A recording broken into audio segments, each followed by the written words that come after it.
Hi, I'm going to show you what we have in one of our emergency bags that we put in our car in case of a disaster. Here's the backpack. Here's water. We have some different kinds of foods, bars and freeze-dried. We have some powdered meals that can be mixed in this. We have some canned food, but we don't want much of it because we want to keep the weight down. We have medical kit, shovel, multi-use tool, scissors, antibacterial wipes. We have toiletries here, insect repellent. We have cordage.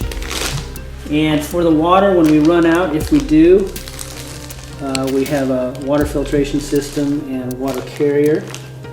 We have a sleeping bag, plus a survival blanket to wrap outside of the sleeping bag to keep you warmer. We have hand and toe warmers, towels, dust mask. We have one of these emergency lights and radios that you crank so you don't need batteries.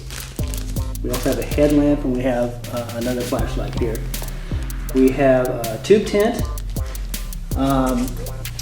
vital information, notepad to take notes on anything, and a map of the area. And we have just a few clothing items. This is set up for my wife, who oftentimes wears high heels, and so she needs to walk a couple miles. It'd be good to have some flat walking shoes. There's a poncho.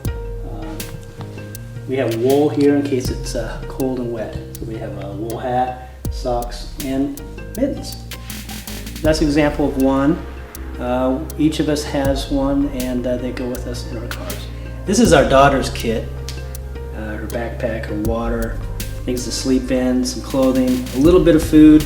There's less in here. There's some medical kit, walking shoes. There's less in here because we're assuming that she's always going to be with one of us in one of our cars. Then we also have, for her when she's at school, we have a little school bag. On the outside pocket for easy access, there is a flashlight and a whistle.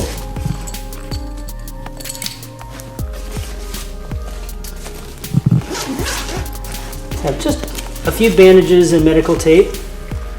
The outside pockets here we have water, and the main pocket we have walkie-talkie,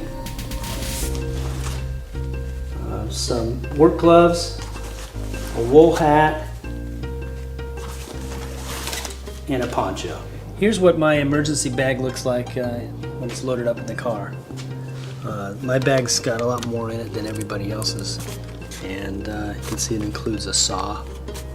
And we have some extra water. We have a couple quarts there and 2.5 gallons here.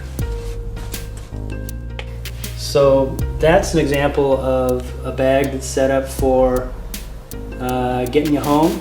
Most likely you get home in, I would think that you get home in one day, but there's enough here that can help you through the night and maybe a couple nights. Thanks for watching.